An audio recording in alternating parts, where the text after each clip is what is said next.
ابو جہل کے بعد قریش کا سردار ابو سفیان کو بنایا گیا۔ یہ بنو امیہ سے تھے۔ اس طرح بنو امیہ کے وقار میں اضافہ ہو گیا۔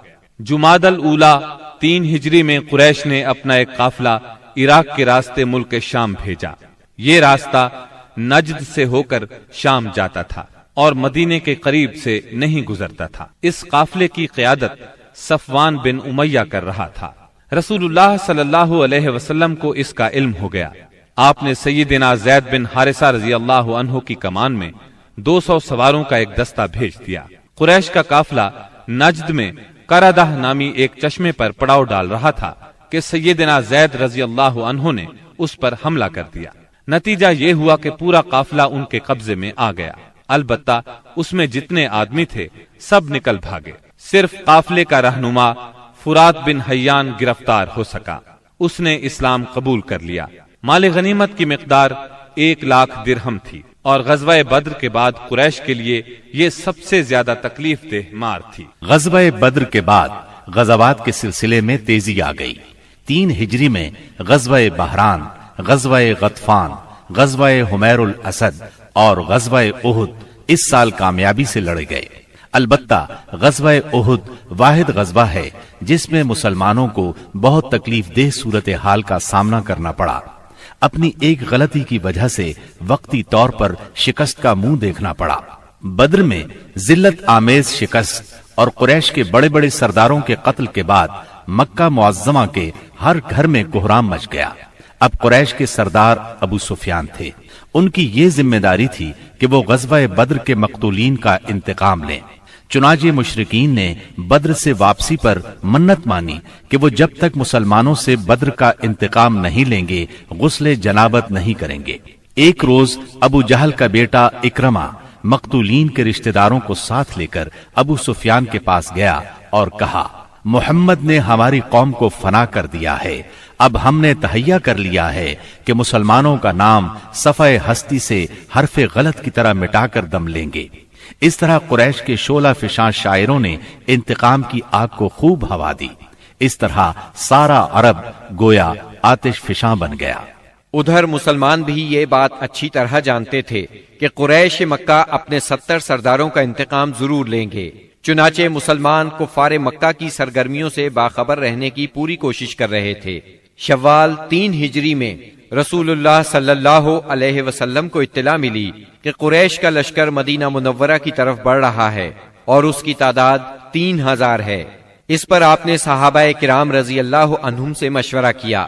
اکثر مہاجرین اور تجربہ کار صحابہ نے مشورہ دیا کہ خواتین کو ایک محلے میں جمع کر دیا جائے اور شہر کے اندر رہ کر مقابلہ کیا جائے۔ عبداللہ بن ابی منافق نے بھی یہی رائے دی، لیکن نوجوان صحابہ کے ایک گروہ نے اس بات پر اصرار کیا کہ شہر سے نکل کر دشمن کا مقابلہ کیا جائے۔ دراصل یہ نوجوان صحابہ کم عمر ہونے کی وجہ سے غزوہ بدر میں شرکت نہیں کر سکے تھے، اس لیے ان پر جوش طاری تھا۔ نبی اکرم صلی اللہ علیہ وسلم گھر تشریف لائے اور زرہ پہن کر باہر تشریف لے گئے۔ اب لوگوں کو ندامت محسوس ہوئی کہ کیوں شہر سے باہر جا کر لڑنے کا مشورہ دیا۔ چنانچہ انہوں نے کہا، اگر آپ پسند فرمائیں تو شہر میں رہ کر دشمن سے مقابلہ کیا جائے۔ جواب میں آپ نے فرمایا، رسول کو زیبا نہیں کہ ہتھیار پہن کر بغیر قتال کے اتار دے۔ چنانچہ آپ 1000 کا لشکر لے کر مدینہ منورہ سے نکلے۔ اس کے بعد نبی صلی اللہ علیہ وسلم نے لشکر کو 3 حصوں میں تقسیم کیا۔ مہاجرین کا دستہ، اس کا پرچم سیدنا مصعب بن عمیر رضی اللہ عنہ کو عطا کیا۔ قبیلہ اوس کا دستہ، اس کا علم اسید بن حزیر رضی اللہ عنہ کو عطا فرمایا۔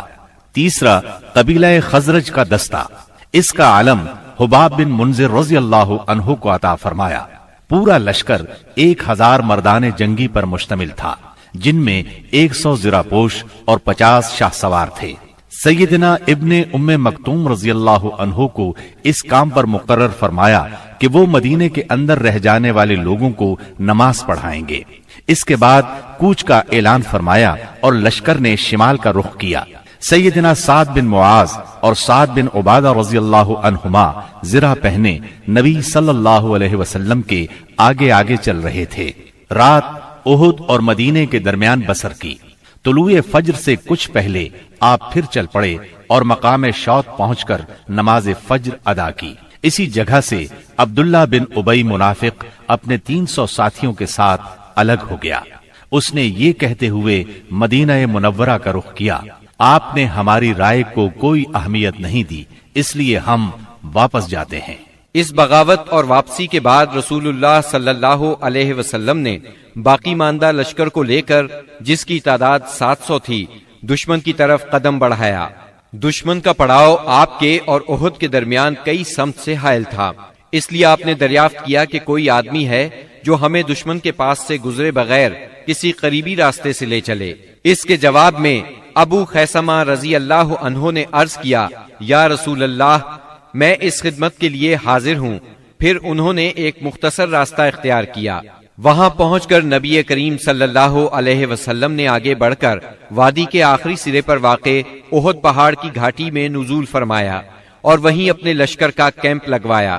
سامنے مدینہ تھا اور پیچھے احد کا پہاڑ۔ اس طرح دشمن کا لشکر مسلمانوں اور مدینے کے درمیان حد فاصل بن گیا۔ یہاں پہنچ کر رسول اللہ صلی اللہ علیہ وسلم نے لشکر کی ترتیب و تنظیم قائم کی اور جنگی نقطہ نظر سے اسے کئی صفوں میں تقسیم فرمایا۔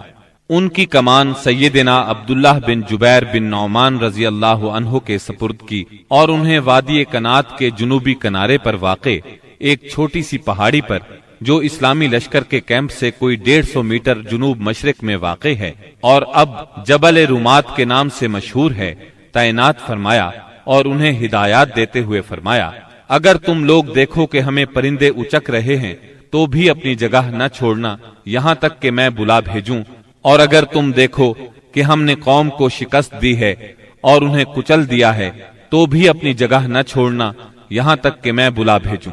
باقی لشکر کی ترتیب یہ تھی، دائیں جانب والے لشکر پر سیدنا منذر بن عمرو مقرر تھے اور بائیں جانب والے لشکر پر زبیر بن عوام اور ان کا معاون سیدنا مقداد بن اسود کو بنایا گیا۔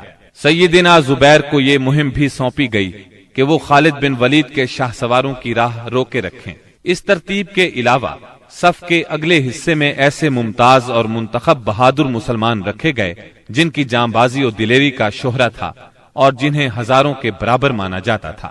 یہ منصوبہ بڑی باریکی اور حکمت پر مبنی تھا، جس سے نبی کریم صلی اللہ علیہ وسلم کی فوجی قیادت کی عبقریت کا پتہ چلتا ہے اور ثابت ہوتا ہے کہ کوئی کمانڈر کیسا ہی بالیاقت کیوں نہ ہو، آپ سے زیادہ باریک اور باحکمت منصوبہ تیار نہیں کر سکتا۔ یہ تھی نبی کریم صلی اللہ علیہ وسلم کی لشکر کی ترتیب و تنظیم، جو 7 شوال 3 ہجری کی صبح عمل میں آئی۔ ادھر مشرکین نے بھی صف بندی ہی کے اصول پر اپنے لشکر کو منظم کیا تھا۔